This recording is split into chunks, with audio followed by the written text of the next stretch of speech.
ठीक है ना। आपने कंपेयर किया है carboxylic acid versus sulphonic acid. Acidic strength में दिमाग लगाना नहीं होता है, टक से कहाँ पर आ जाना होता है, कॉन्जुगेट बेस पर। आपने दोनों का कॉन्जुगेट बेस बनाया और वो कल पेपर भी हुआ था ना आपको, भाई लोग करके आए हो कुछ ऑर्गेनिक में? नहीं करके आए? ठीक है, ऐसी कोई बहुत विशेष टॉपिक ही अभी विशेष नहीं चल रहे हैं। मेन ऑर्गेनिक का जो फ्लेवर आने लगेगा वो आने लगेगा इंटरमीडिएट जस्ट अगले टॉपिक से। तो अभी वैसे बेसिक टॉपिक चल रहे हैं तो कोई ऐसी बात नहीं है। फिर भी किसी भाई को तकलीफ हो किसी क्वेश्चन में तो आप करके पूछ ले भाई लोग, है ना, पूछ लेना आप आकर के। उसमें कोई ऐसी विशेष बात है नहीं किसी भी क्वेश्चन, क्योंकि क्वेश्चन मैंने डाले बहुत चिंटू पिंटू क्वेश्चन है, फालतू कोई टाइम को खराब करे उसमें मैं बताऊँ। टॉपिक ही चिंटू पिंटू है यार, नाम, आइसोमर, ये प्लस एम माइनस एम, ठीक है जी। लेकिन चलो खैर, आओ आप तक से इसमें आप है ना सीधी सीधी बात करें, दोनों के कॉन्जुगेट बेस पर आप चलो। सब कुछ आपने लिखा लिया है तो लिखा है तो समझ के लिखा है। कार्बोक्सिलेट पर चलो, आओ ना भाई लोग, करो स्टार्ट यार। क्या हुआ? कार्बोक्सिलेट पर चलो, सल्फोनेट पर चलो, है ना। चलो आपने जो किया है वहीं से पूछ रहा हूँ कुछ। कार्बोक्सिलेट में आपने 2 बार इक्वल रेजोनेटिंग स्ट्रक्चर बनाई है और सल्फोनेट में, और आपने कहा है कि सब कुछ इक्वल है, सब कुछ इक्वल है। स्टेबिलिटी की बात करो चाहे पोटेंशियल एनर्जी की बात करो, जब सब कुछ इक्वल है तो फिर आप उसको कर्व पर लेंगे तो भी मामला कैसा आएगा, सब कुछ इक्वल आएगा। मैं याद आ रहा है कॉमन नेम में कराया था, तो लिखो इसको। जैसे आपके कार्बोक्सिलेट वाली जो दोनों स्ट्रक्चर है वो दोनों इक्वल है, आंसर देना बेटा जी, उसकी पोटेंशियल एनर्जी भी इक्वल होगी। तो इस एक्सिस पर तो आपने ले लिया क्या, रेजोनेटिंग स्ट्रक्चर, और इस एक्सिस पर आपने लिया है क्या, पोटेंशियल एनर्जी। और दोनों ए और जो बी आपने बनाई है उन दोनों की पोटेंशियल एनर्जी भी कैसी आएगी, इक्वल। स्ट्रक्चर कितनी है, 2। यस बेटा जी, आजकल ऐसा कर्व देख करके और फिर 4 ऑप्शन बना, बहुत इजी क्वेश्चन है, बस समझ लो हल्का सा। आपके के पास आंसर आपसे तो पूछा है मैंने, ठीक है। वो 4 ऑप्शन बना के कहता है कि इस तरह का जो पोटेंशियल एनर्जी कर्व है इन 4 ऑप्शन में से किसके लिए मिलेगा, ठीक है। बच्चे को यहाँ 2 चीजें रास्ता देंगी कि पोटेंशियल एनर्जी क्या है, सेम है, और total number of resonating structure कितनी है, 2 इक्वल रेजोनेटिंग स्ट्रक्चर किसमें मिलेंगी, किसी भी कार्बोक्सिलिक एसिड के अंदर नहीं, वहां ऑप्शन में RCOOH भी होगा और RCOO माइनस भी होगा। जनरली एसिटिक एसिड और एसीटेट और 2 ऑप्शन और कोई दे देता है। तो ये जो रेजोनेटिंग स्ट्रक्चर ये आपके एसिटिक एसिड की, मतलब कार्बोक्सिलिक एसिड की है, उसके कॉन्जुगेट बेस की, कॉन्जुगेट बेस की। तो आंसर क्या टिक करके आओगे, RCOO माइनस। उसी तरह उसमें क्या डिफरेंस आ जाएगा, कर्व ऐसे ही बनेगा, इस पर रेजोनेटिंग स्ट्रक्चर लिया, इस पर पोटेंशियल एनर्जी लिया है। बस कर्व कैसे बताएगा कि कौन सा कार्बोक्सिलेट का है और कौन सा सल्फोनेट का है, क्योंकि दोनों में आपने कहा है टाइप तो कैसा है, सेम। तो सभी एक ही लेवल पर मिलेंगी, सभी का एनर्जी कैसा है, सेम, लेकिन बस नंबर से पकड़ में आएगा क्वेश्चन। वहां कितनी बार, 2 बार, और यहाँ 3 बार। और इसी बेसिस पर अपने लास्ट फाइनल उसको कंपेयर किया है कि यहाँ पर 2 बार रेजो बनाने को तो रेजो का मैग्नीट्यूड कम है, लेस रेजो मोर रेजो, और आपने पहले से कंसेप्ट आपका कि रेजोनेंस स्टेबिलिटी को हमेशा इंक्रीज करता है। जहाँ रेजो ज्यादा है वहाँ स्टेबिलिटी ज्यादा है, वहाँ एसिडिक स्ट्रेंथ ज्यादा है, ठीक है।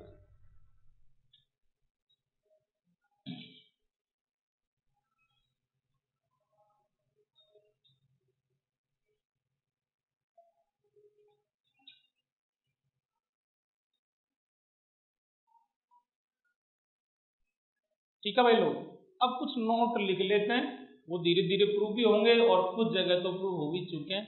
यस बेटा जी, आप हल्का सा 1 ही सेकंड, ज्यादा टाइम खराब ना हो। आपने प्लस एम की स्ट्रक्चर बनाई थी 5 और माइनस एम की बनाई थी। मैं सीधा भी लिखा सकता हूँ लेकिन मैं आपको साथ से लेके चल रहा हूँ, इसलिए टक से है ना आप उन 500 स्ट्रक्चर को देख लो।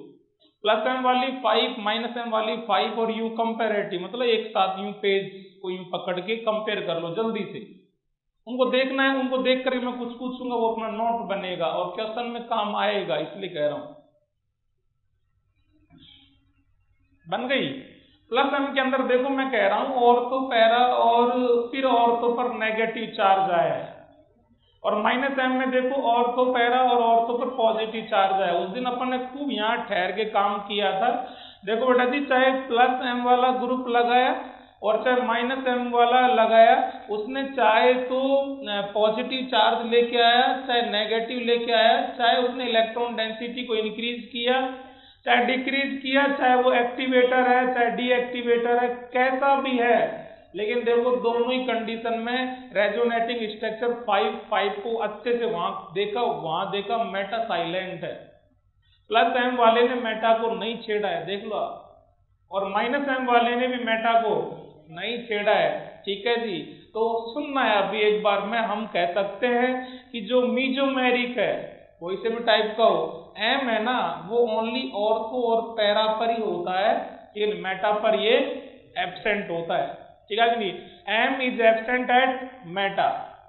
सुनना भाई लोग, एम कहां पर एब्सेंट होता है? मेटा पर एब्सेंट होता है। प्लीज भाई लोग, सेकंड इफेक्ट में चल रहे हैं, थर्ड करेंगे उस दिन ये का ये मामला। थर्ड कौन सा होगा? अरे यार, हाइपर कॉन्जुगेशन होगा ना बच्चों, यार सीक्वेंस पर। चलो कोई नहीं, मैं कह देता हूँ थर्ड बेटा जी हाइपर कॉन्जुगेशन होगा। थर्ड इफेक्ट आने से पहले आप सब बच्चों से रिक्वेस्ट कर रहा हूं, थोड़े दिन तक आप भरोसा कर सकते हैं कि जैसे एम मेटा पर नहीं होता उस तरह एच भी मेटा पर नहीं होता।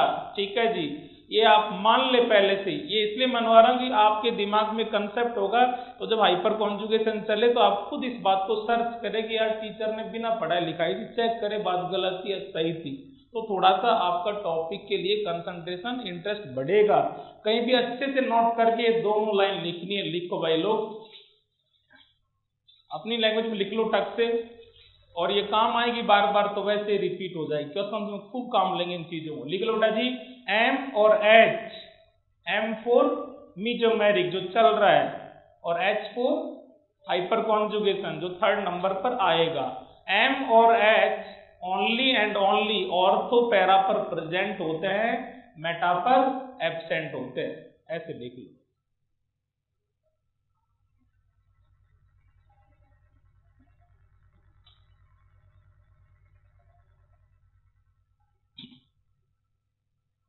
कहां पर होंगे दोनों? ऑर्थो पैरा पर। कहां पर नहीं होंगे दोनों? मेटा पर। एम के अंदर तो जब अपन एम का मीनिंग समझने लगे थे तो शायद आपसे मैंने बात निकलवाई थी, आपने खुद ने सब लोगों ने कहा था उस दिन की सर डिस्टेंस पर डिपेंड नहीं करता। ठीक है जी, इसी तरह आप एच के लिए भी मान लें, और एक बार और लिख लो दोनों के लिए कंबाइंड एक साथ, एम और एच दोनों ही डिस्टेंस पर डिपेंड नहीं करते।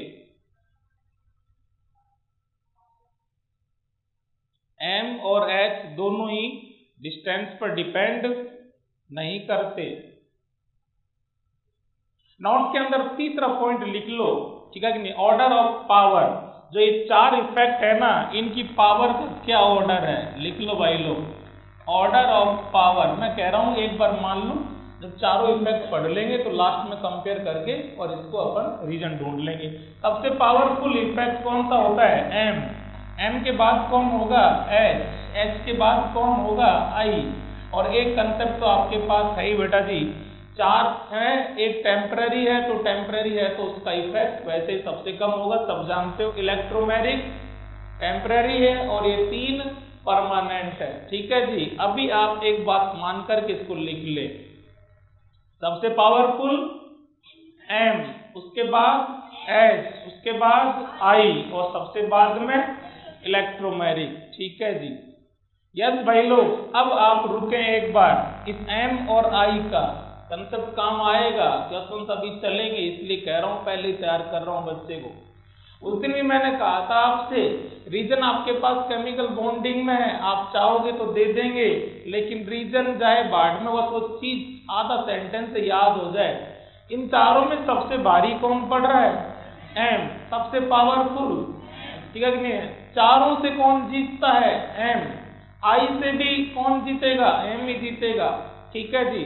यस बेटा जी, आप कह रहे हैं कि 99 केस में तो M जीतता है, लेकिन एक केस जो डिस्कस भी किया था अपन ने, ठीक है कि नहीं? कहां पर?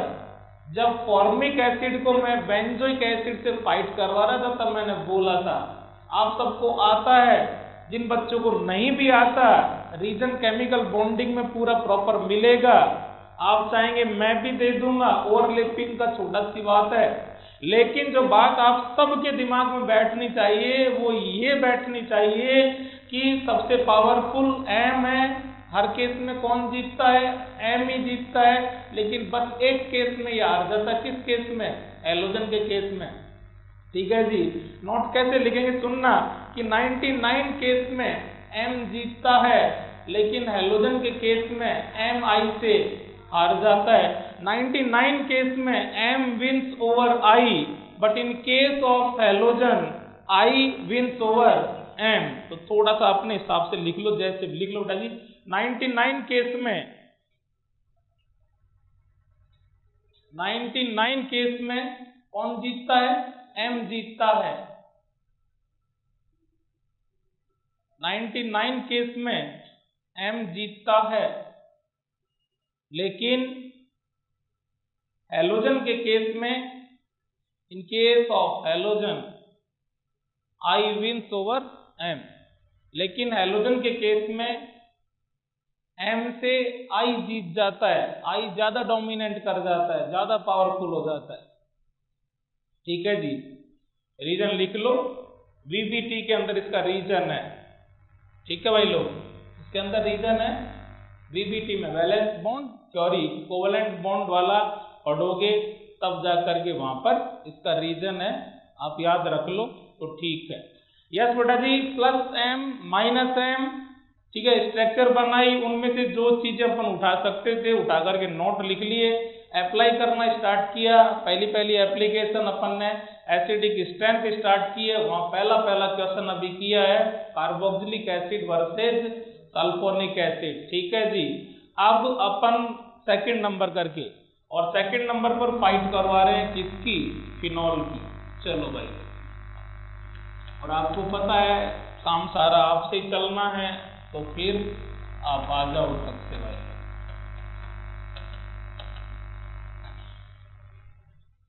Phenol versus carboxylic acid, topic छोटा है, लेकिन दोनों ही टॉपिक हमारे एनसीईआरटी के अंदर 2 लेसन है, ये सेकंड लेसन और वो थर्ड लेसन, ठीक है भाई लोग।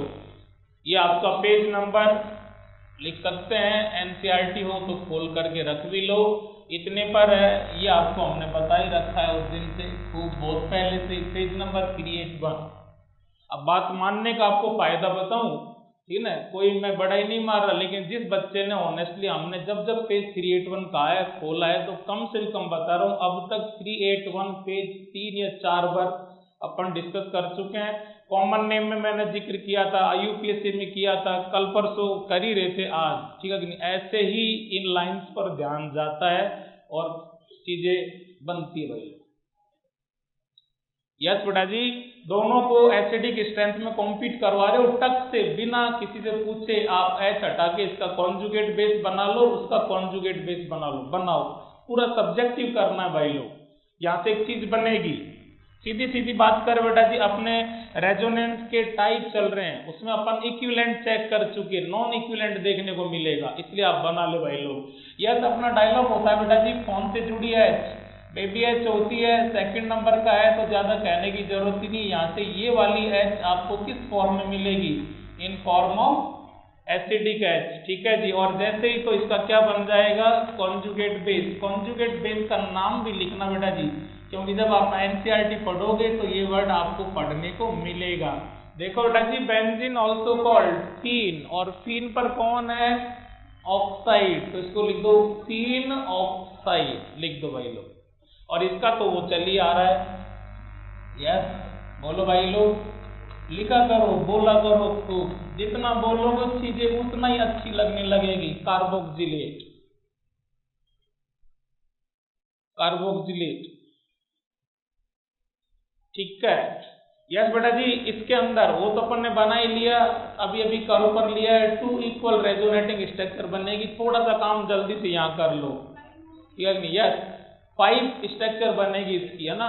बना लेना, चाहे 1-2 बना लो, घर के लिए छोड़ दो। यस बिल्कुल, बहुत अच्छा आंसर दे रहे हैं बच्चे, नॉन इक्विवेलेंट, ठीक है कि नहीं है। 1-2 बच्चों ने अभी आंसर दिया कि 5 बनेगी और नॉन इक्विवेलेंट होगी। इक्विवेलेंट नॉन इक्विवेलेंट लपड़े में नहीं पड़ना, वो बिल्कुल एक जैसी लगे तो इक्विवेलेंट है, और कहीं कहीं गैप आ गया, चेंज आ गया तो कैसी है, नॉन इक्विवेलेंट है। और मैंने उसके लिए भी आपको ट्रिक दी थी उस दिन, सेम चार्ज सेम एटम, सब कुछ सेम सेम, या तो चार्ज बदल जाए या एटम बदल जाए। यस भाई लोग, अगर आपने बनाई है, सब बच्चे पहले यहाँ पर पहुंचे।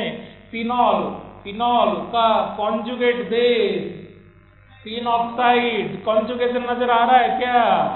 पाई एक छोड़ के कौन सा चार्ज, कौन किसकी तरफ चलेगा डायलॉग, बाकी सब पाई की तरफ। नेगेटिव आएगा यहाँ पर तो ये पाई चला जाएगा यहाँ पर। ये सपोज ए, तो कम से कम बी तो सबने बनाई होगी, बी बनाई है तो बेटा जी नेगेटिव चार्ज ए में कहाँ पर है, ऊपर, और जैसे बी बनी उसमें नेगेटिव चार्ज कहाँ पर आ गया, कार्बन पर, ठीक है कि नहीं।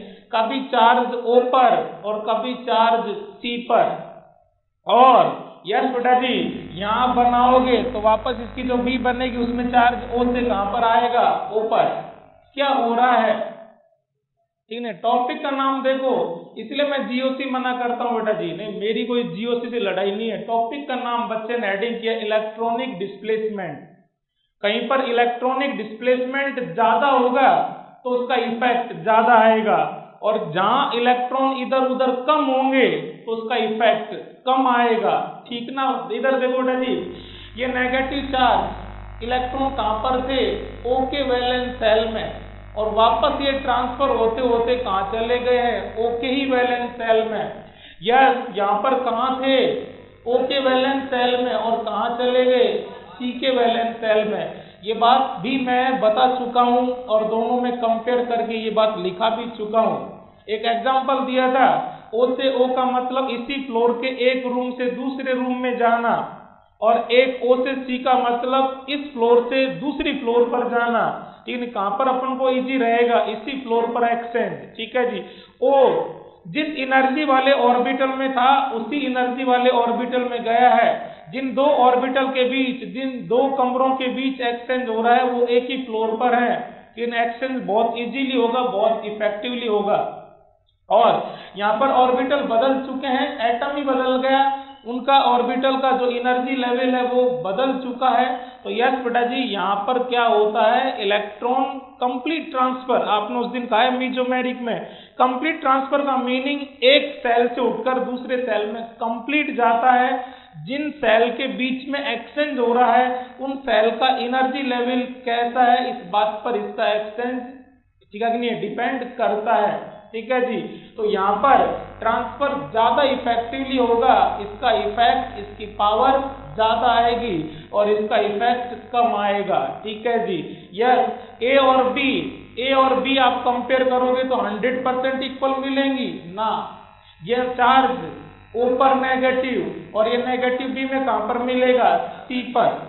जैसा वहां पर है दोनों ए और बी, वैसी ए और बी नहीं है, वहां आप लिखेंगे इक्विवेलेंट और यहां लिखेंगे नॉन इक्विवेलेंट। लिखिए इक्विवेलेंट और इधर नॉन इक्विवेलेंट। और क्या कंपेयर कर रहे हो आप अब इन दोनों की पावर, कि वहां इक्विवेलेंट होने से कितना इफेक्ट आएगा और इसके कॉन्जुगेट बेस में रेजो का कितना इफेक्ट आएगा। इफेक्ट किसके अकॉर्डिंग आएगा, जितना इफेक्टिवली ट्रांसफर हुआ है, ठीक है नहीं, कहाँ कैसा ट्रांसफर है, ये आपके पास कंसेप्ट है। हम कह सकते हैं ना बेटा जी, इन दोनों में से कौन ज्यादा इफेक्टिव। तो यस बेटा जी, यहाँ आपने पहले पॉइंट में तो क्या कंपेयर कर लिया, टाई। अब आप कर रहे हैं इनका इफेक्टिवनेस, इधर लिखेंगे मोर इफेक्टिव और इधर लिखेंगे लेस इफेक्टिव। इन दोनों में आपस में नॉन इक्विवेलेंट, लेस इफेक्टिव और वो मोर इफेक्टिव, ठीक है भाई लोग।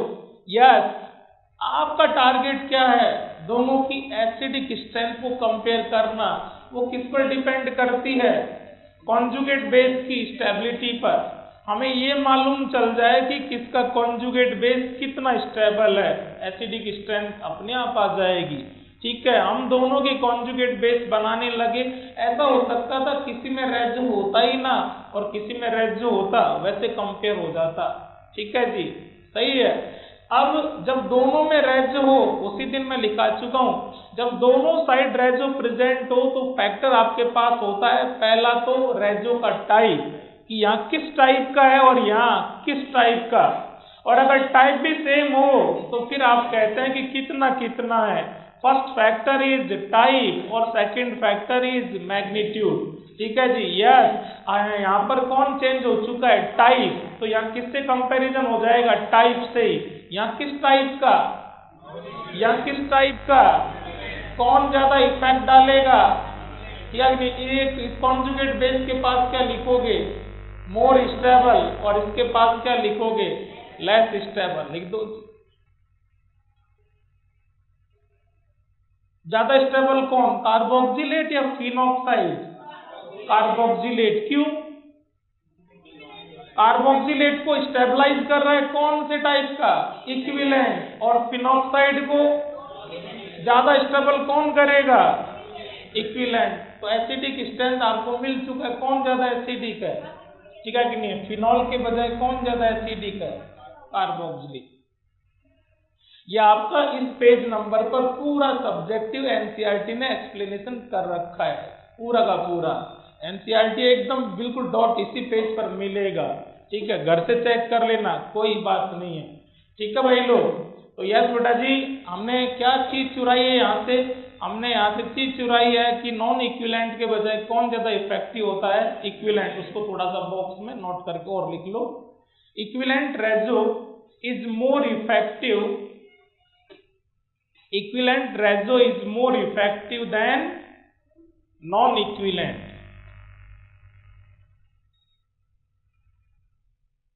Equivalent reso is more effective than non equivalent. अब देखना बेटा जी, मेन जो क्वेश्चन है जहां आना चाह रहे थे, एसिडिक स्ट्रेंथ तो कंपेयर होती है लेकिन ये बहुत इजी है, बच्चा 12th में पढ़ के आ चुका है, उसको फिनॉल की पूरी डिटेल मालूम है, अल्कोहल उसके पास है, कार्बोक्सिलिक एसिड है। लेकिन अब क्वेश्चन में ये कैसे काम आएगा? पेज नंबर आपको दे ही रखे हैं, एकदम यहाँ पर मिलेगा। एक बार देखो बेटा जी, एक बार तो आपके पास कौन है? अल्कोहल। ठीक है, और फिर इसके बाद में क्या आ चुका है? अभी अभी बोलो भाई लोग, फिनॉल। और यस, इसके साथ कौन आ चुका है? RCOOH। ठीक है जी।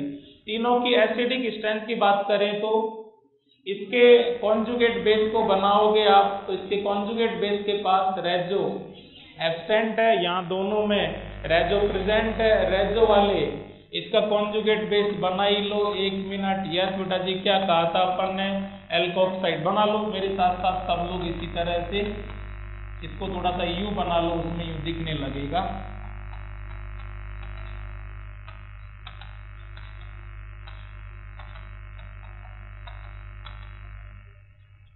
तीनों एसिडिक है तो तीनों से आप क्या हटाओगे? -H+। तीनों का क्या बनाओगे? Conjugate base, alkoxide, phenoxide और कार्बोक्सिलेट।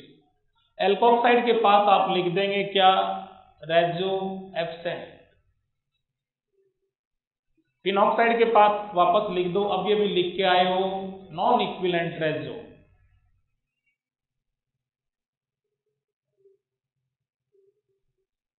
और कार्बोक्सिलेट के पास तीसरी बार आप लिख रहे हो, तीसरी बार तो इफेक्ट में लिख रहे हो। बोलो भाई लोग, आराम से सब ठाट से लिख पा रहे हो क्या? इक्विवेलेंट रेजो। ओके, ये तो तय हो गया कि अल्कोहल एसिडिक स्ट्रेंथ में, ठीक है कि नहीं, तुम दोनों से पीछे रहेगा, तुम दोनों आगे रहेंगे। सही है क्या बच्चों? चलो मारो गोली। अल्कोहल और फिनॉल में से कौन ज्यादा एसिडिक? फिनॉल ज्यादा है, ये बात कह पा रहे हो सब लोग। और फिनॉल से अभी अभी जस्ट करके आए, फिनॉल से ज्यादा कार्बोक्सिलिक। ठीक है, यस बेटा जी। वो डिफरेंस कैसे करवाता है? और कोई थोड़ा बहुत बच्चा अगर करके आए तो ये प्रैक्टिकल के अंदर भी है, ठीक है, लेकिन छोड़ो सारी चीजें।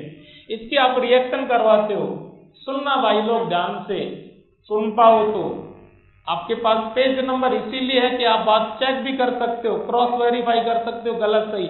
या अल्कोहल जब आप पढ़ते हो और अपन पढ़ेंगे जब लेसन वाइज इकट्ठा करेंगे वो बात अलग है, लेसन पहले से अपना पूरा आ चुका होता है इंटरमीडिएट में टाइप ऑफ रिएक्शन में।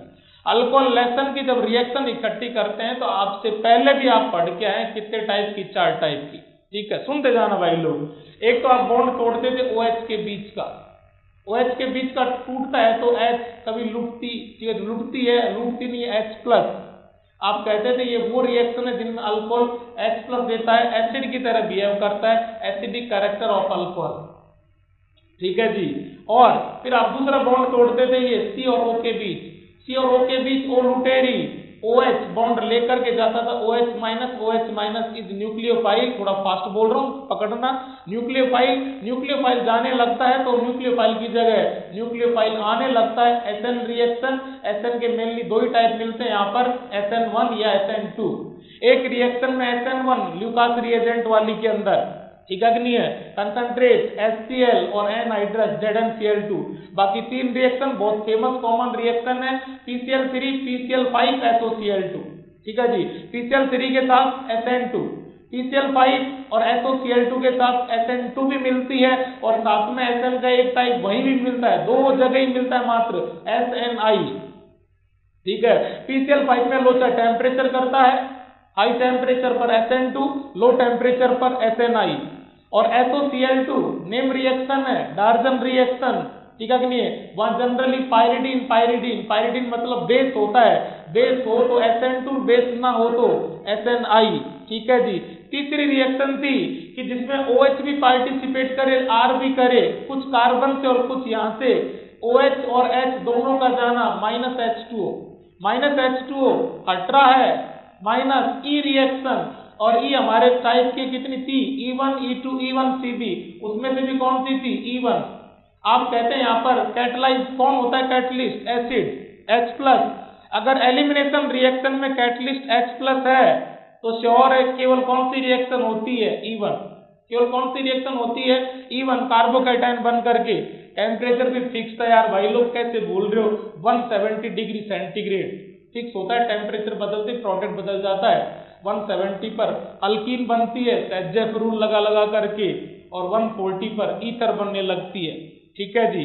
खैर कोई बात नहीं, मैं इतनी सी बात कहना चाह रहा हूं, अल्कोहल टोटल रिएक्शन 4, चौथे टाइप की ऑक्सीडेशन, वो PCC स्ट्रॉन्ग माइल्ड आने लगता है। मारो गोली, सारी बात 2 मिनट मैंने आपकी खराब कर दी। प्लीज कोशिश करना, अल्कोहल की टाइप ऑफ रिएक्शन टोटल 4, चारों को मारो गोली। आप कहते थे फर्स्ट टाइप जिनमें OH बॉन्ड ब्रेक करे, OH बॉन्ड ब्रेक करेगा तो बॉन्ड किसके पास रहेगा, O के पास, O के पास बॉन्ड रहेगा तो O पर माइनस, तो H+। इन रिएक्शन में अल्कोहल क्या देने लगा है, H+। कैसा बिहेव कर रहा है, एसिड का जैसा, और यहाँ भी हम क्या चेक कर रहे हैं, एसिडिक कैरेक्टर। और जब एसिड की तरह बिहेव करेगा तो आप रिएक्शन कराने किसके साथ ले जाते हो, बेस के साथ, ठीक है जी। और बेस लेते थे आप 3 तरह के, सोडियम और पोटेशियम जैसी, ये तो आपका ही मामला आ गया यार, इनऑर्गेनिक, ठीक है कि नहीं। अल्कली मेटल बहुत भयंकर रिएक्टिव है, आप कहते हैं इतना भयंकर बेसिक है, स्ट्रॉन्गेस्ट बेस माने जाते हैं, ठीक है कि नहीं, स्ट्रॉन्ग ही नहीं स्ट्रॉन्गेस्ट। इतनी खतरनाक रिएक्टिविटी होती है, इलेक्ट्रॉन रिलीज करने का इतना टेंडेंसी होता है, बेसिक कैरेक्टर इतना हाई होता है कि आप कहते हैं पानी में भी आग लगा देती है यार भाई लोग। IPYP से पढ़ते हो, फ्लेम टेस्ट वेस्ट वो, ठीक है। ये स्ट्रॉन्गेस्ट बेस है, किससे समझना बच्चों, आपके पास यहाँ कंसेप्ट मेरे से ज्यादा है। ये भी कैसे हैं, स्ट्रॉन्गेस्ट, लेकिन ये इनसे भी ज्यादा स्ट्रॉन्ग होती है, ठीक है जी। और यस, तीसरा अपन ले रहे हैं NaHCO3 या Na2CO3 जैसा स्ट्रॉन्गेस्ट, नंबर 1, ठीक है कि नहीं। ये थोड़ा इनसे डाउन है, नंबर 2, और ये तो आप पढ़ते ही एस ब्लॉक के अंदर पूरा डिटेल में, ठीक है जी। सोडियम अल्कली मेटल के कंपाउंड है, अल्कली तो है लेकिन इतने ज्यादा ठीक है कि नहीं बेस नहीं है। कैसे हैं? Weak base. कैसे हैं? Weak base. आना बच्चों, कंसेप्ट है आपके पास। अल्कोहल H+ देता है, एसिड की तरह बिहेव करता है, लेकिन आपने वाटर से भिड़ा करके अपने हाथों से लिख दिया कि ये तो वाटर से भी कम एसिडिक है। इतना कम एसिडिक है कि लिटमस को भी रेस्पॉन्ड नहीं करता। सुनना जी, किसके पास लेके जा रहे हो? बेस के पास। सुनते जाएं, बस सेट करना मेरा काम है। आप कहते हैं कि दोनों रिएक्शन करें, एसिड और बेस, ठीक है जी। एसिड और बेस रिएक्शन करता है तो आप कहते हैं कि रिएक्शन करने के मन में, टेंडेंसी में, ठीक है नहीं, एक का मन कम हो, एक थोड़ा वीक हो तो भी चल जाएगा, लेकिन सामने वाला फिर स्ट्रांग होना चाहिए, ठीक है। ऐसी रिएक्शन करते हैं, एसिड बेस में पूरा लेसन पढ़ते हैं। अल्कोहल इज मोर एसिडिक या लेस एसिडिक? ठीक है कि नहीं? कम है, इसमें एसिडिक कैरेक्टर। जब एसिड वीक पड़ रहा है तो रिएक्शन पूरी खींच के लेके जाएगा कौन? बेस। तो वहां बेस वाला मामला कैसा होना चाहिए? स्ट्रांग, ठीक है जी। इसलिए इसके साथ तो रिएक्शन कर जाता है। इतना कम एसिडिक है कि NaOH KOH को आपको अच्छा बेस मानते हो, स्ट्रांग बेस मानते हो, लेकिन इनके साथ भी ये रिएक्शन नहीं करता। और यस बेटा जी, जब इनके साथ रिएक्शन नहीं हुई तो यार यहाँ चांस बन रहा है क्या? यहाँ रिएक्शन नहीं करता। सुनते जाना। अल्कोहल से कहां पर आ गए? फिनॉल पर। सुनना भाई लोग, फिनॉल का एसिडिक स्ट्रेंथ अल्कोहल से ज्यादा। जब तू इनके साथ रिएक्शन कर गया, जब कम वाला एसिड कर गया तो ज्यादा वाला तो शॉक से करेगा। और यस बेटा जी, डिफरेंस जो आ रहा है, डिफरेंस जो आ रहा है, अब आ रहा है, ये NaOH KOH से रिएक्शन नहीं करता, लेकिन तेरे बजाय मैं एसिडिक ज्यादा, मैं इससे तो करूंगा, इसके साथ साथ इससे भी कर जाऊंगा, लेकिन यस बेटा जी NaHCO3 से रिएक्शन ये भी नहीं करता। इसके बाद अपन यहाँ चले। यस भाई लोग, सोडियम और पोटेशियम के साथ अल्कोहल जैसा ही कर गया तो मैं तो उसके बजाय काफी ज्यादा एसिडिक करूंगा। मेरे से कम एसिडिक फिनॉल किसके साथ रिएक्शन कर गया? NaOH और KOH के साथ रिएक्शन कर गया। कम एसिडिक कर गया, मैं ज्यादा एसिडिक करूंगा। और मेन जो पूरी ये कहानी रची जा रही है, मेन जो क्वेश्चन है, इसके लिए NaHCO3 से रिएक्शन करता है और रिएक्शन ही नहीं करता। समझना, वर्ड पकड़ना भाई प्लीज। कार्बोक्सिलिक एसिड, मैं नहीं कह रहा, बहुत छोटी छोटी क्लासें कह रही है। कार्बोक्सिलिक एसिड सोडियम कार्बोनेट और बाइकार्बोनेट जैसे वीक बेस को भी डीकंपोज कर देता है। करता कौन है? Carboxylic acid. डीकंपोज किसको? इसको। डीकंपोज करके, वर्ड अब पकड़ना है, डीकंपोज करके, और यहाँ से कौन सी गैस इवॉल्व करता है? CO2 गैस इवॉल्व करता है। बबल ऑफ CO2 गैस बनते हैं। प्लीज, वो क्वेश्चन पूछता है, आप मॉड्यूल में किया करते हैं इस तरह के। वो इन दोनों के बीच में रिएक्शन कराता है, ठीक है। एक बार यहाँ C12 लेता है और एक बार यहाँ C14 लेता है। सुन ले प्लीज एक बार, ठीक है कि नहीं? जो CO2 गैस आ रही है वो किसके डीकंपोज होने से आ रही है? बाइकार्बोनेट के। कार्बन कहाँ से आ रहा है? बाइकार्बोनेट में से। जैसा होगा वैसा ही CO2 में मिलेगा। C12 तो C12 मिलेगा और C14 तो C14 मिलेगा, ठीक है जी। बच्चे से वो यहाँ ये कंसेप्ट पूछना चाहता है कि डीकंपोज कौन करता है, डीकंपोज कौन होता है। CO2 में जो C है वो कहाँ से आता है? CO2 में C कहाँ से आता है? बाइकार्बोनेट से, ठीक है जी। तो वो आइसोटोप का लफड़ा करके कंफ्यूज करता है। सुनना भाई लोग, रिएक्शन में वो कई बार कार्बोक्सिलिक एसिड का ये C14 ले लेता है, तो चाहे कैसा भी हो, ठीक है नहीं? यहाँ C एसिड से या बाइकार्बोनेट से, तो 14 कब मिलेगी? जब 14 एसिड में हो या बाइकार्बोनेट में? बाइकार्बोनेट में। तो बच्चे का कंसेप्ट एकदम शार्प होना चाहिए कि कम से भी कम, प्लीज कम से भी कम सोडियम कार्बोनेट या बाइकार्बोनेट को डीकंपोज करना है तो कम से भी कम एसिड कितना होना चाहिए? कार्बोक्सिलिक एसिड, कम से भी कम। कार्बोक्सिलिक एसिड भी कोई बहुत बड़ा अच्छा स्ट्रॉन्ग एसिड नहीं है, आप सब जानते हैं। ऑर्गेनिक वाले तो वैसे ही वीक होते हैं, ठीक है जी। इनऑर्गेनिक वाले ऑर्गेनिक वालों से सबसे कैसे होते हैं, स्ट्रांग होते हैं। लेकिन आप कह रहे हैं कम से भी कम कितनी पावर वाला हो, कार्बोक्सिलिक एसिड की रेंज का हो या उससे फिर ज्यादा स्ट्रॉन्ग एसिड हो, ठीक है। क्वेश्चन है, सुनने की ताकत होनी चाहिए, कंसंट्रेट माइंड होना चाहिए। आपका लेसन है यार मेरे भाई लोग, फिनॉल, ठीक है जी। फिनॉल एसिड से कम एसिडिक तू डिकम्पोज करता है, मैं नहीं करता, लेकिन आप पढ़ के पिक्रिक एसिड। अभी क्वेश्चन करेंगे, जैसे जैसे आप इस पर -m लगाओगे, NO2 लगाओगे, -m, -i क्या करता था, -i एसिडिक स्ट्रेंथ पे क्या करता था, बढ़ाता था। -i बढ़ाता था तो -m भी बढ़ाएगा। NO2 का +m -m, एक लगाया, दो लगाया, तीन लगाया, तीन लगाने पर मॉलिक्यूल को क्या कह देते हैं, पिक्रिक एसिड। अभी चेक करेंगे पेज नंबर 341 पर, अभी रुक जाओ आप। पिक्रिक एसिड फिनॉल नहीं करता, लेकिन पिक्रिक एसिड में 3 NO2 को इतना एसिडिक कर देते हैं कि पिक्रिक एसिड भी इस कार्बोनेट बाइकार्बोनेट को डिकम्पोज करने लगता है, यहां से CO2 गैस इवॉल्व होने लगती है। सारी रामायण सुन ली, रुक जाओ आप, ठीक है। 12th के अंदर प्रैक्टिकल होते हैं, कुछ प्रैक्टिकल ऐसे होते हैं जिनमें एग्जामिनर आता है फंक्शनल ग्रुप आइडेंटिफाई करवाता है हमसे, ठीक है जी। कहता है कि गिवन टेस्ट ट्यूब के अंदर, ठीक है, अननोन ऑर्गेनिक कंपाउंड है, उसमें या तो एस्टर होगा, एल्डिहाइड होगा, कीटोन होगा, अल्कोहल होगा, यही तो फंक्शनल ग्रुप है अपने, अमाइन होगा, ठीक है जी। हमें अपनी दम पर टेस्ट करके और ये आइडेंटिफाई करना होता है कि गिवन अननोन फंक्शनल ग्रुप क्या है, ठीक है जी।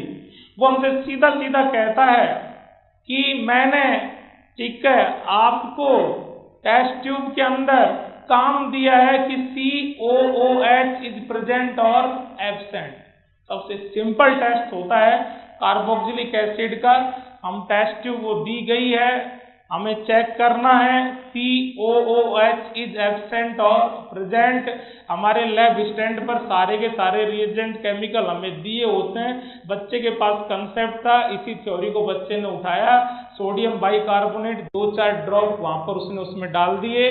सोडियम बाइकार्बोनेट डालने पर अगर एसिड होगा, COOH होगा तो रिएक्शन होगी, सोडियम बाइकार्बोनेट डिकम्पोज होगा, उसमें से CO2 गैस इवॉल्व होने लगेगी, CO2 गैस के बबल बनने लगेंगे। और अगर COOH नहीं है तो बबल ऑफ CO2 गैस नहीं बनेंगे। यस, मेन जो आपको चीज बहुत स्ट्रांगली पकड़नी है वो ये पकड़नी है कि सोडियम कार्बोनेट या बाइकार्बोनेट को डिकम्पोज करना है तो कम से भी कम, एटलीस्ट कम से भी कम कितना एसिड होना चाहिए, कार्बोक्सिलिक एसिड तो कम से भी कम होना ही चाहिए। कार्बोक्सिलिक और कार्बोक्सिलिक से स्ट्रॉन्ग वो तो डिकम्पोज करेंगे, और अगर कार्बोक्सिलिक से कोई वीक है तो वो कार्बोनेट बाइकार्बोनेट को डिकम्पोज नहीं करेगा, नॉट।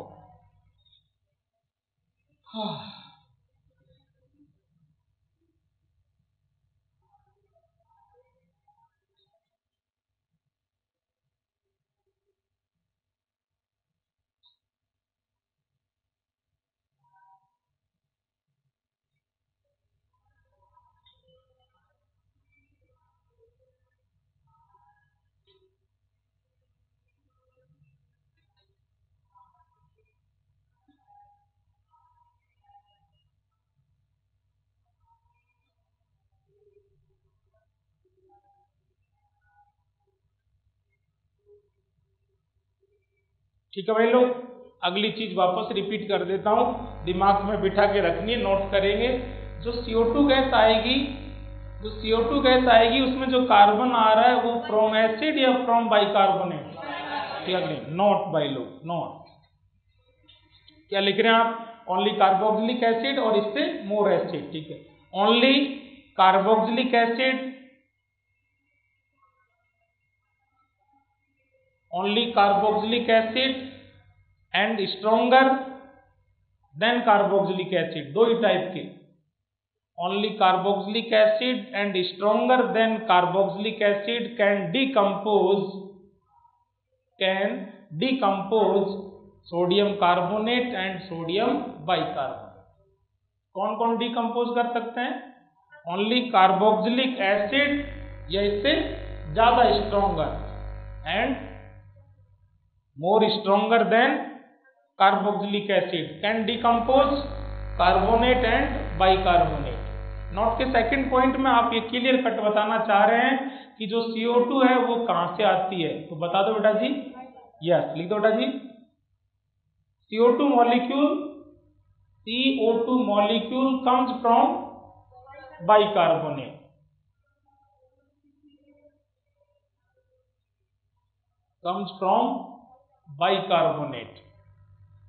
ओके, एनसीईआरटी है, खोलो बेटा जी, खोलो भाई लोग। अब क्योंकि जो बच्चे नहीं ला रहे उनके चक्कर में जो ला रहे हैं और काम करना पड़ेगा भाई। अब जो नहीं लाएगा वो नहीं लाएगा भाई लोग,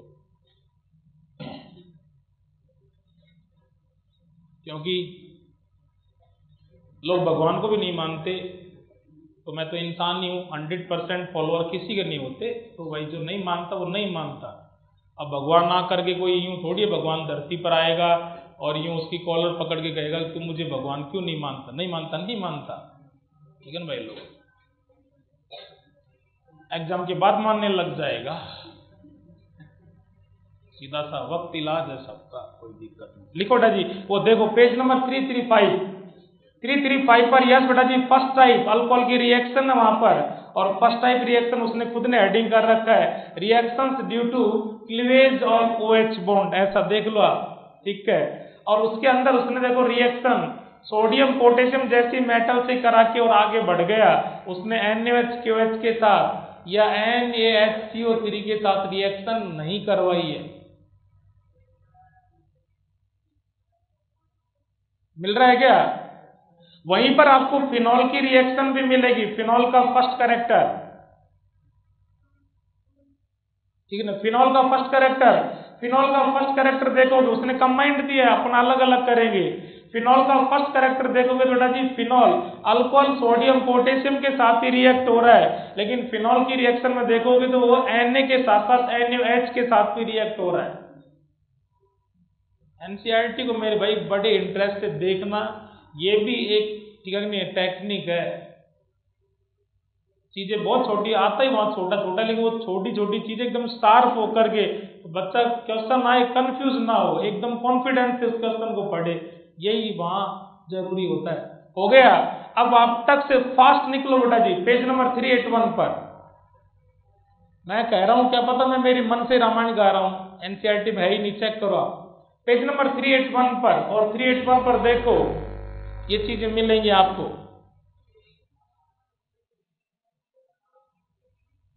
मिल रहा है?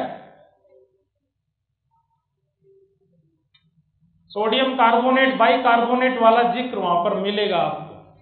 पेज नंबर 381 से स्टार्ट है, हो सकता है वो अगली पेज पर चली गई थ्योरी, लेकिन एसिड में भिड़ते ही क्या दिया उसने, एसिडिक कैरेक्टर के जिक्र किया है।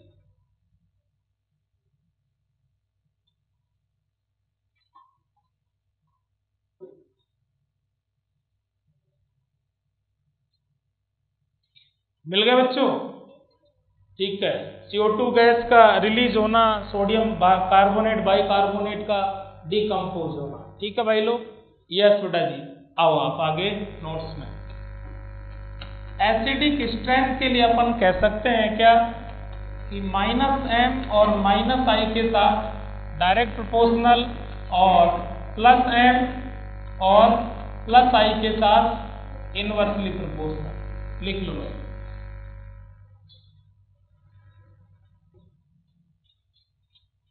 कोई सा भी प्लस हो, ठीक है कि नहीं। अपन ऐसे कह सकते हैं कि जो एसिडिक स्ट्रेंथ है वो डायरेक्ट प्रोपोर्शनल इलेक्ट्रॉन विड्रॉ करने वाला ग्रुप होना चाहिए, खिंचाई करे।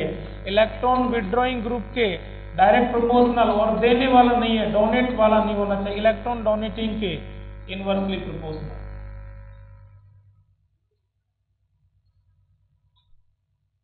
हो गया? एक बात और बताएंगे, रेजोनेंस स्टेबिलिटी को करता है हमेशा एक बार पेज के टॉप पर वापस टिका तो आता है, लेकिन लिख लो, कष्ट होंगे और भाई कष्ट कुछ थोड़ा सा ज्यादा ही देता है, लेकिन फायदे भी होंगे पक्का। लिख लो बेटा जी पेज के टॉप पर, रेजोनेंस इंक्रीजेज स्टेबिलिटी ऑलवेज। हो गया? चलो क्वेश्चन कर लो। क्वेश्चन छोटा सा है, लेकिन छोटे क्वेश्चन का एक पार्ट है ये लो।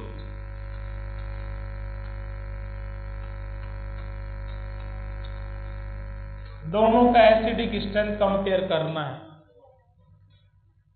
इसका नाम आता है, लिखते चलो, साइक्लोहेक्सेन और वो कौन है? फिनॉल। दोनों का कॉन्जुगेट बेस बनाओ, कॉन्जुगेट बेस जरूर बनाए भाई लोग।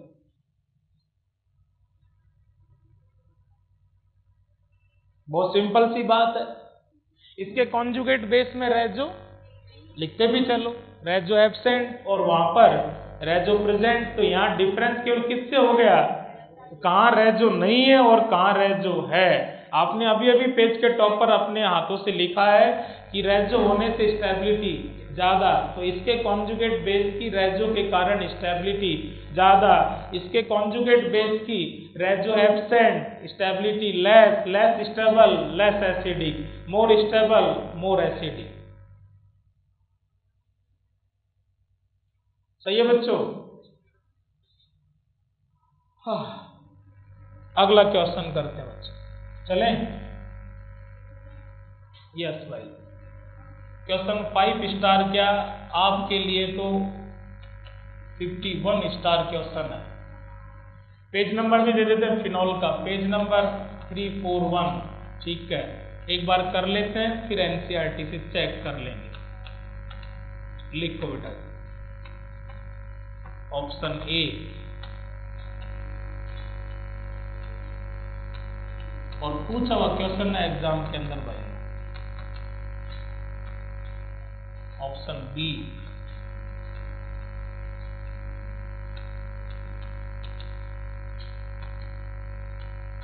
ऑप्शन सी,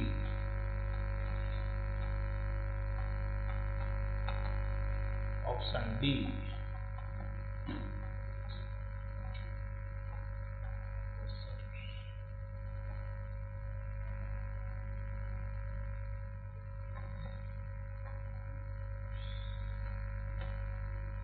ये क्वेश्चन क्या है?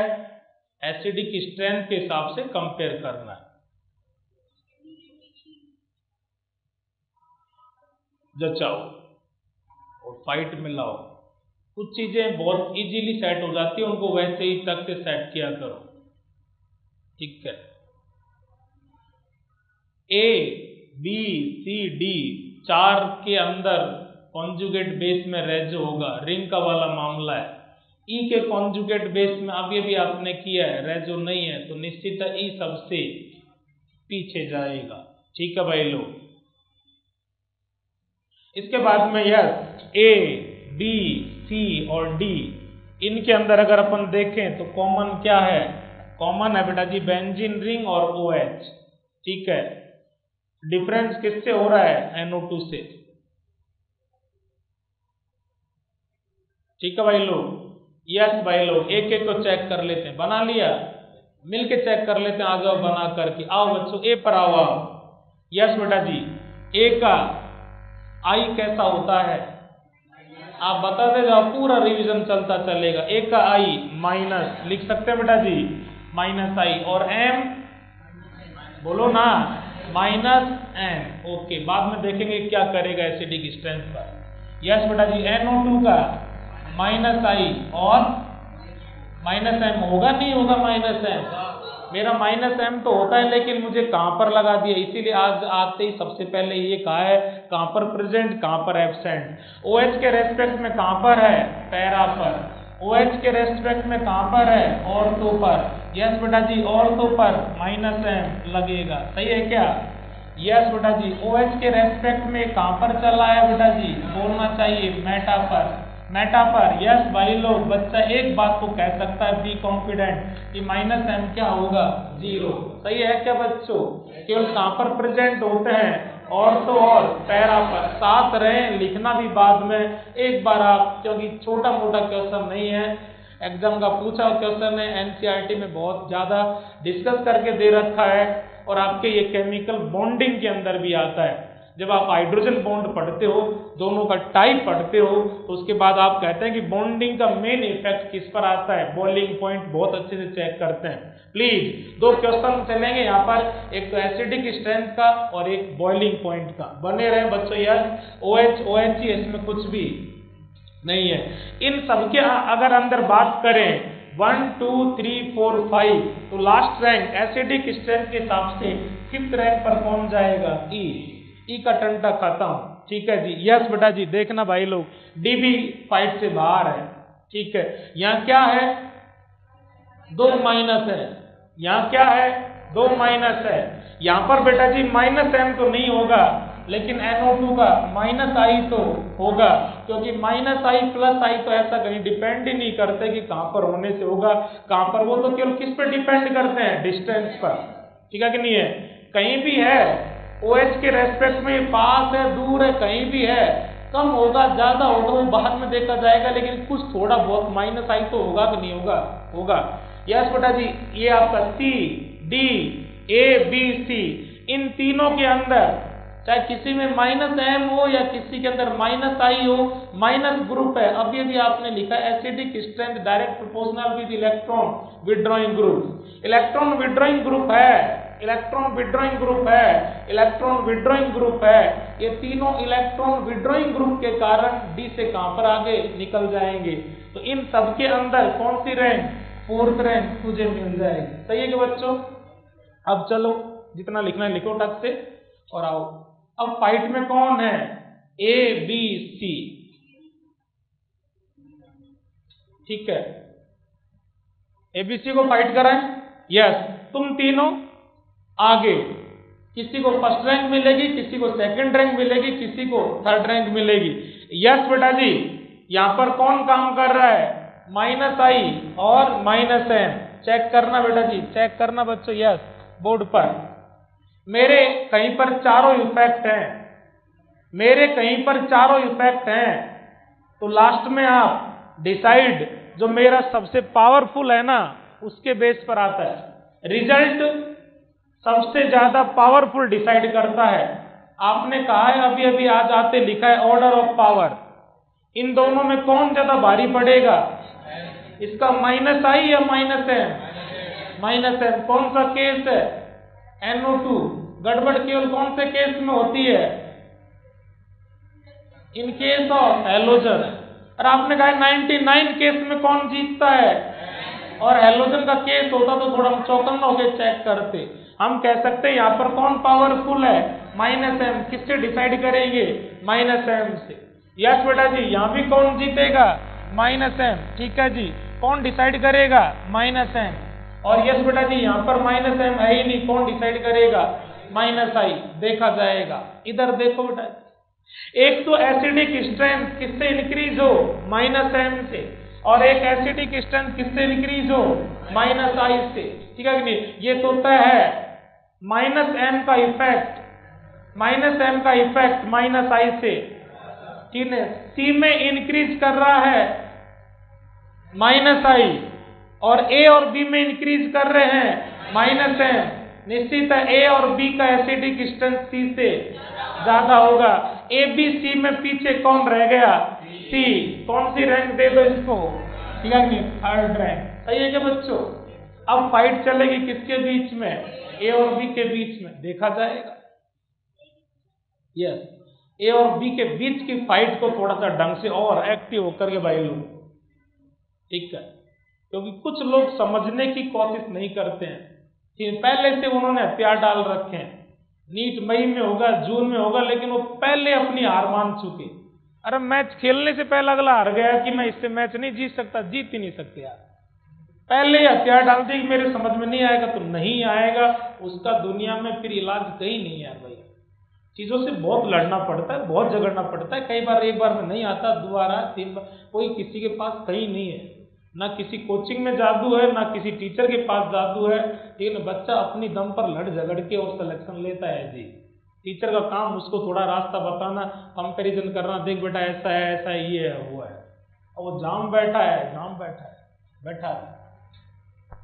और आजकल वैसे भी क्या है, आजकल वैसे भी ठीक है कि नहीं है, 1 या 2 राजकुमार राजकुमारियाँ होते हैं, तो 10th तक और 12th तक उनको इतना ज़्यादा ठीक है कि नहीं, इतना ज़्यादा एंटरटेन करते माँ बाप भाई साहब, वो थोड़ा सा ही दिमाग पे लोड आते, बेटा लोड मत ले, दिमाग की नस फट जाएगी, तो एक ही है हमारे, कहाँ से लाएंगे।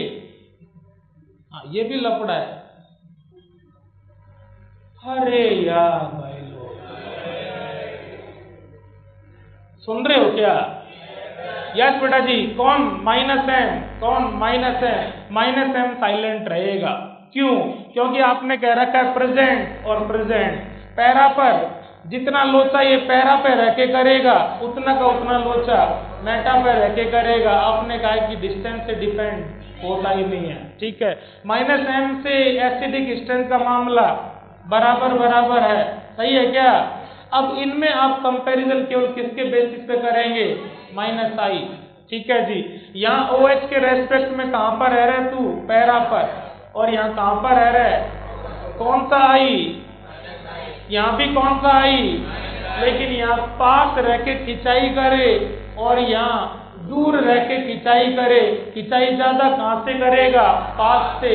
और -i जितना ज्यादा होगा एसिडिक स्ट्रेंथ उतना ही ज्यादा होगा, ठीक है कि नहीं। ऑर्थो और पैरा, A और B, para ortho, -m para पर ऑर्थो पर, m बच्चे खुद से बातें करेगा तभी ऐसे होगा, ठीक है ना। डिस्टेंस पर कोई डिपेंड करता नहीं, जितनी पावर पैरा पर उतनी पावर ऑर्थो पर। -m दोनों में बराबर, तू तो फाइट से बाहर। यह क्या है? -i, क्या है? -i। तू कहाँ पर है? पास में। तू कहाँ पर है? दूर।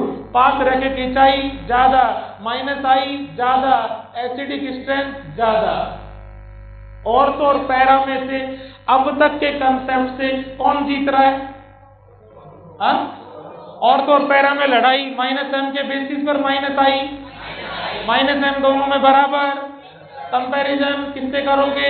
-i से, ठीक है कि नहीं है। पास कहाँ पर है? ऑर्थो में। -i कहाँ पर ज्यादा मिलना चाहिए? एसिडिक स्ट्रेंथ कहाँ पर ज्यादा होनी चाहिए? होना तो चाहिए था ऑर्थो को, लेकिन ऑर्थो और पैरा में फाइट चलती है तो फर्स्ट रैंक पर आ जाता है कौन? पैरा, और सेकंड रैंक पे रह जाता है कौन? ऑर्थो। जीतना तो चाहिए था, लेकिन जीतता कौन है? पैरा, ठीक है जी। ऑर्थो में कोई लोचा हो गया, और उस लोचे के लिए मैंने पहले ही बना रखा है, कह सकता हूँ अब तो यार भाई लोग खूब, ठीक है। ये आपका इधर देख लो यार भाई लोग, ओ भैया रे VIP, यस। कौन सा बॉन्ड? पोलर। H फंस गई कितनियों के बीच? 2 के बीच। जरा अब तो बोलने लग जाओ यार भाई लोग, कई बार सुना दिया यार मैंने। जब H 2 के बीच फंसी हो तो एक के साथ कोवलेंट बॉन्ड, और दूसरे के साथ ये इलेक्ट्रोस्टैटिक अट्रैक्शन फोर्स बॉन्ड जिसमें H आए, हाइड्रोजन मॉलिक्यूल के अंदर ही अंदर का लोचा, इंट्रामॉलिक्यूलर हाइड्रोजन बॉन्ड, ठीक है जी। यस, देखते जाए अभी। इसको आप एसिड कब कह रहे थे? जब ये क्या दे रहा था आपको? H+। कौन सी H+ दे रहा था? यही तो H देता, ठीक है कि नहीं है। सारी चीजों से जल्दी से H+ मिलने की उम्मीद किसमें थी? ऑर्थो में। लेकिन जिस H को मुझे रिलीज करना था वो पहले से अंगेज हो गई, ठीक है जी। यस, उसको पकड़ लिया गया, ट्रैप कर लिया गया, फंसा लिया गया, किसमें? IMHV में। IMHB ने जो H मिलना है उसको यहाँ पर एट्रैक्शन से बॉन्ड से बांध दिया, तो इस IMHB इंट्रामोलिक्यूलर हाइड्रोजन बॉन्ड के कारण और तो पीछे रह जाता है और पैरा आगे चला जाता है। ठीक है जी, यहाँ डिस्टेंस बहुत ज्यादा है, इसलिए यहाँ इस H को ट्रैप नहीं किया जाएगा, बांधा नहीं जाएगा। वहाँ IMH भी सेट हो जाती है, H ट्रैप हो जाती है। यहाँ IMH भी सेट नहीं होती, H ट्रैप नहीं होती, इसलिए तेरे अंदर -I ज्यादा है, बिल्कुल ज्यादा है। तुझे एसिडिक ज्यादा होना चाहिए, लेकिन तेरी उस बेबी एस से पूछ तो सही, वो जाना भी चाहती है क्या? वो पहले से कहीं पर अंगेज है। लिख लो यस। तो किसने गड़बड़ कर दी? IMHB ने। इस IMHB का यहाँ पूरा नाम भी लिखना। अगला जस्ट क्वेश्चन करेंगे, यहाँ इंटर और इंट्रा दोनों का लोचा है जी। ये कौन सा है? इंट्रा। अरे यार,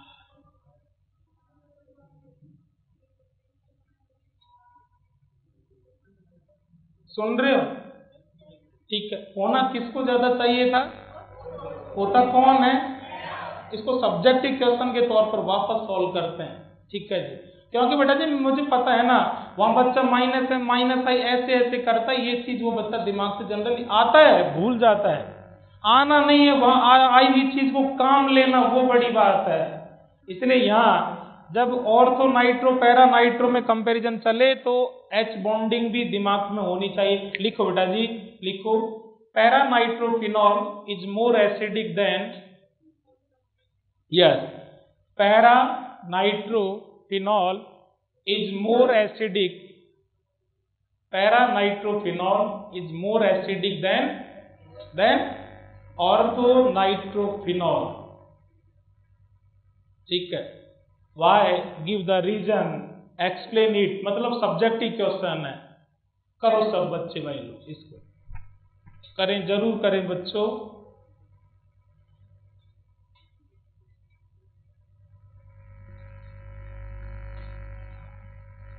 वापस से बना लो जैसा जैसा वो बनवा रहा है।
इतना तो किया ही है ना पेपर ने।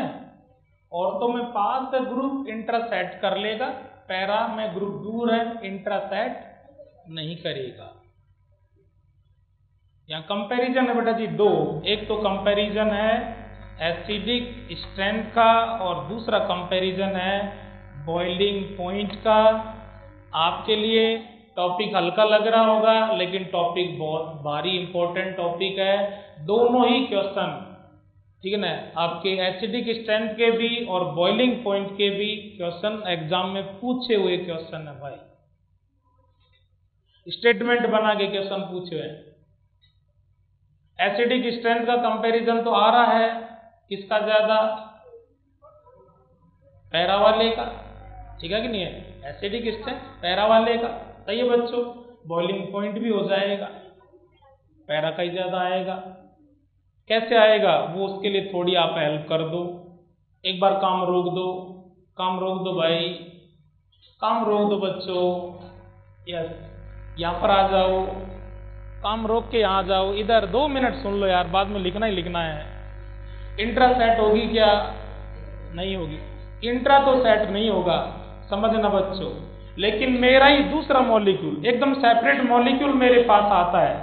अगर दूसरा सेपरेट मॉलिक्यूल पास में आता है तो यस बेटा जी, ये ओ दूसरे मॉलिक्यूल के H के साथ बॉन्डिंग बनाएगा नहीं बनाएगा? मारो गोली। ये इंट्रा अंदर ही अंदर H बॉन्डिंग क्यों सेट नहीं कर पा रहे? डिस्टेंस। ये तो पास नहीं आ सकता, लेकिन किसी दूसरे मॉलिक्यूल को तो अपन बहुत पास ला सकते हैं यार भैया। यस बेटा जी, कोई दूसरा मॉलिक्यूल आ रहा है, वहां से उसके बीच यस इंट्रा तो सेट नहीं करूंगा, लेकिन इंटर तो सेट करूंगा।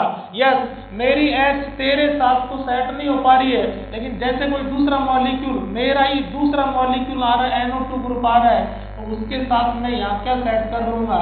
इंटर। इंट्रा तो सेट नहीं कर पाता, लेकिन इंटर तो ठीक है कि नहीं करूंगा। यस, वापस आना। यस, इसने क्या सेट कर लिया? इंट्रा। अब आप इस मॉलिक्यूल के पास कोई दूसरा मॉलिक्यूल लेकर के आते हैं, ये कितनी जगह से जुड़ता? उससे 2 जगह से। सुनते जाएं, कितनी जगह से? 2 जगह से। ये दोनों साइड उसकी पहले ही अपने आप में बिजी हो गई। तो यस, अगर दूसरा मॉलिक्यूल आता है तो दूसरे मॉलिक्यूल के साथ मतलब इन दोनों मॉलिक्यूल के बीच में कौन सा? इंटर या इंटरसेट नहीं होगा। देखते जाना बच्चों, टोटल केमिकल बॉन्डिंग का है। मैं दूसरे मॉलिक्यूल से एसोसिएट होऊंगा, ठीक है।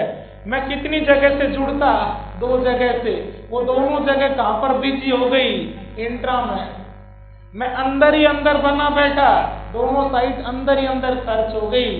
दूसरा कोई मॉलिक्यूल आया, मेरा ही दूसरा मॉलिक्यूल आया, मैं उसके साथ एसोसिएट नहीं हो रहा। सारी चीज छोड़ दो, सब कुछ। बॉइलिंग पॉइंट का मीनिंग बहुत छोटी क्लास से आप पढ़ते आ रहे हैं। बॉइलिंग पॉइंट डिपेंड करता है मॉलिक्यूल कितना सुलझा हुआ है या कितना उलझा हुआ। आप कहते हैं जो मॉलिक्यूल उलझे हुए हैं, गुथे हुए हैं, आपकी लैंग्वेज में आ रहा हूं, एसोसिएट है। जहां मॉलिक्यूल का एसोसिएशन ज्यादा, आपने साफ साफ कहा है बेटा जी, boiling point direct proportional with intermolecular attraction force. 2 molecule के बीच में कितना अट्रैक्शन है? यहाँ 2 के बीच। मैं दूसरे से एसोसिएट नहीं होता, दूसरे मॉलिक्यूल से मेरा अट्रैक्शन नहीं है, मैं दूसरे मॉलिक्यूल से उलझा हुआ नहीं हूं। एक तो दूसरे मॉलिक्यूल से उलझा हुआ है, एक सुलझा हुआ है। सुलझे हुए को बॉईल करना इजी, बॉइलिंग पॉइंट कम, ये थोड़े से टेम्परेचर पर ही बॉईल हो जाएगा। एनसीईआरटी की लैंग्वेज पर आ रहा हूँ, हौले सुनते जाए, बातों को संभालते जाए। यस, मैं दूसरे से उलझा हुआ हूं। मुझे आप जब बॉईल करने आओगे तो पहले तो आप मुझे दूसरे से सुलझाओगे, और दूसरे से सुलझाने का मतलब हम दोनों के बीच में जो अट्रैक्शन है, एसोसिएशन है, बॉन्ड है, पहले तो आप इसको चटकाओ, ठीक है जी। और इसको चटकाने में आपको एक्स्ट्रा एनर्जी, हीट, टेम्परेचर देना पड़ेगा, ठीक है जी। ये ज्यादा टेम्परेचर लेके बॉईल होगा, बॉइलिंग पॉइंट ज्यादा, ठीक है जी। औरतों में इंट्रा बनता है, कंसाइज करें बातों को, पैरा में इंट्रा नहीं इंटर बनता है, ठीक है कि नहीं। दूसरे मॉलिक्यूल से उलझा हुआ नहीं है, दूसरे मॉलिक्यूल से उलझा हुआ है। इस एक्स्ट्रा उलझन को काटने के लिए एक्स्ट्रा टेम्परेचर देना पड़ेगा, ज्यादा टेम्परेचर पर उबलेगा, इसीलिए बॉइलिंग पॉइंट भी किसका ज्यादा? पैरा का। और एसिडिक स्ट्रेंथ भी किसकी ज्यादा? पैरा की। यस, इसको दोनों ही चीजों में पीछे किसने कर दिया? इंट्रा ने। इंट्रा नहीं होता, बेबी एच अंगेज नहीं होती तो शायद जल्दी एसिडिक हो जाता। इंट्रा नहीं होता, दोनों साइड नहीं बिजी होती तो मैं भी शायद दूसरे मॉलिक्यूल के साथ उलझता, मेरा भी बॉइलिंग पॉइंट ज्यादा चला जाता। औरतों की दोनों चीजों को कम किया किसने? इंट्रा ने। इंट्रा के कारण एसिडिक भी कम और इंट्रा के कारण बॉइलिंग पॉइंट भी कम। अब लिख लो और अब भी खोलो पेज नंबर 341। फिनॉल का नाइट्रेशन पढ़ते हैं, ESR में कराएंगे। डाइल्यूट में कम 1 बार होता है, कंसंट्रेट में 3 बार। डाइल्यूट वाला उसने करते ही औरतों पर कल ही कहा था OH का कौन सा M, अरे OH का कौन सा M, प्लस M, तो कौन सा director, ortho para director, plus M ortho para director. जब ये नाइट्रेशन करेगा, इलेक्ट्रोफाइल NO2 आएगा, आने वाला इलेक्ट्रोफाइल ऑर्थो पर आया और पैरा पर आया। देख लो जी, NCERT में देख लो जी।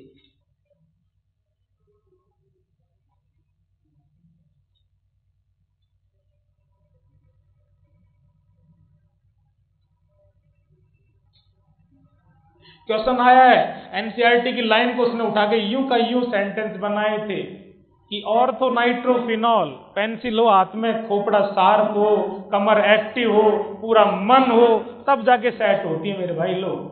ठीक है, लाखों स्टूडेंट है ना, सीकर में दुनिया भर की कोचिंग है, दुनिया भर के मास्टर, दुनिया भर का बच्चा, और बच्चों से कौन कितना आगे लीड लेगा वो डिपेंड करेगा उसकी तैयारी के अंदर और लोगों से क्या अंतर है यार।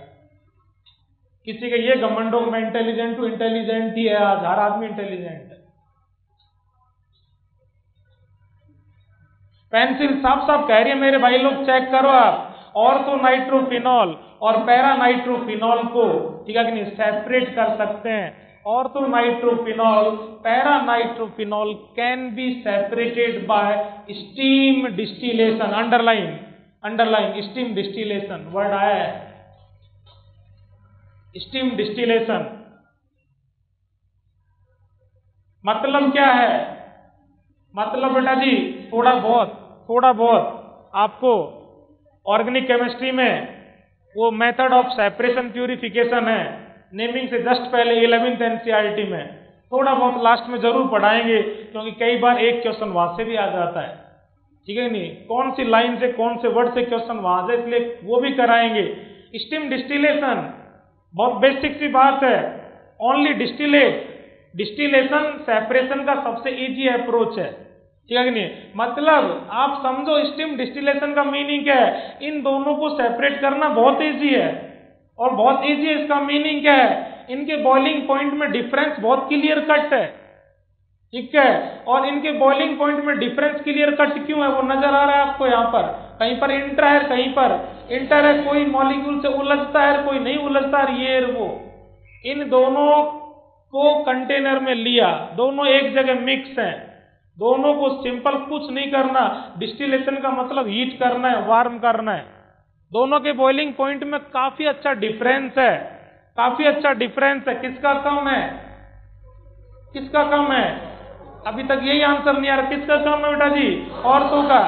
पहले कौन बॉईल होगा, ठीक है कि नहीं, बॉईल होगा, वेपर बनेगी, उसकी वेपर को, उसकी स्टीम को अलग कर लेंगे, और वो आपका पैरा उसी कंटेनर में पड़ा रह जाएगा। तो सिंपल हीट करने से ही ये क्या हो जाते हैं, डिस्टिलेट हो जाते हैं, सेपरेट हो जाते हैं। इनका सेपरेशन बहुत इजी है, इसका मीनिंग इनके बॉइलिंग पॉइंट में काफी अच्छा डिफरेंस है, डिफरेंस का रीजन आपके सामने है। ठीक है जी, एसिडिक स्ट्रेंथ के बारे में उसने यहाँ बोला है, ठीक है, और एसिडिक स्ट्रेंथ के बारे में नहीं बोला, बॉइलिंग पॉइंट को उसने अच्छा दिया, स्टीम डिस्टिलेशन, और यही सेंटेंस उसने उठा करके ऑप्शन बना दिए। क्वेश्चन के ऑप्शन थे मेरे भाई लोग, सारा थ्योरी यहीं से आई थी, एनसीईआरटी के अंदर से, बाहर से था भी नहीं, फिर क्वेश्चन बनता क्यों नहीं बनता। ठीक है बच्चों, ओवरऑल मेरा सारा का सारा जो फोकस था वो ये था, ऑर्थो नाइट्रोफिनॉल एसिडिक में भी कम, बॉइलिंग पॉइंट में भी कम, क्योंकि यहाँ पर मामला इंट्रा का है और यहाँ पर मामला इंटर का है। एक बात कह सकते हैं यार, जब इतनी देर मेहनत कर रहे हैं तो, ठीक है नहीं, और नई बात कह नहीं रहे, ठीक है कि नहीं है, पूनिया सर केमिकल बॉन्डिंग में खूब जचा के आपको पढ़ाएंगे कि boiling point direct proportional with intermolecular attraction force. हम अपनी ऑर्गेनिक के लिए इसको और इजी कर सकते हैं, boiling point direct proportional with ठीक है कि नहीं है। Intermolecular hydrogen bonding, boiling point inversely proportional with intramolecular. Intra के केस में बॉइलिंग पॉइंट कम, इंटर के केस में बॉइलिंग पॉइंट ज्यादा। टिकाओ भाई लोग, boiling point direct proportional with, yes, direct proportional with inter molecular hydrogen bond, है ना। यहां पर इंटर लिखना, क्योंकि IMHB में तो दोनों ही IMHB हैं, इसलिए थोड़ा क्लियर करना I4 इंटर है या I4 इंट्रा। ठीक है, इंटर मतलब खुद से दूसरे से, इस तरह समझो जरूर, लिखने से कुछ नहीं होगा। इंटर मतलब दूसरे से। बॉइलिंग पॉइंट डिपेंड करेगा मैं खुद में उलझ जाऊं या दूसरे से उलझूं, दूसरे से। और इनवर्सली प्रोपोर्शनल इंट्रामॉलिक्यूलर। ठीक है जी, और नोट करके लिख लो और लिखो, क्वेश्चन सीधा सीधा आंसर जाएगा। लिखो भाई लोग अपनी स्टाइल में। ऑर्थो नाइट्रोफिनॉल की एसिडिक स्ट्रेंथ और बॉइलिंग पॉइंट दोनों ही पैरा नाइट्रोफिनॉल से कम होते हैं। कम किसके?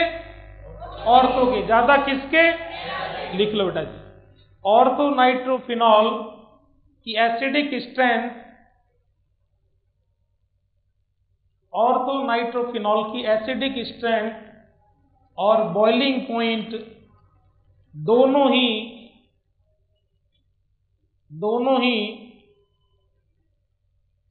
पैरा नाइट्रोफिनॉल से, कंपैरिजन जो इनके बीच में चल रहा है उनके बीच में, दोनों ही किसके कंपैरिजन में? पैरा नाइट्रोफिनॉल से कम होते हैं। ठीक है, कम होते हैं। अरे सही है क्या? ऑर्थो में दोनों चीज कम, रीजन इंट्रा, रीजन पैरा में दोनों चीज ज्यादा, रीजन इंटर। सही है। NCERT पेज नंबर 341 पर ये चीज मिली है आपको। ठीक है भाई।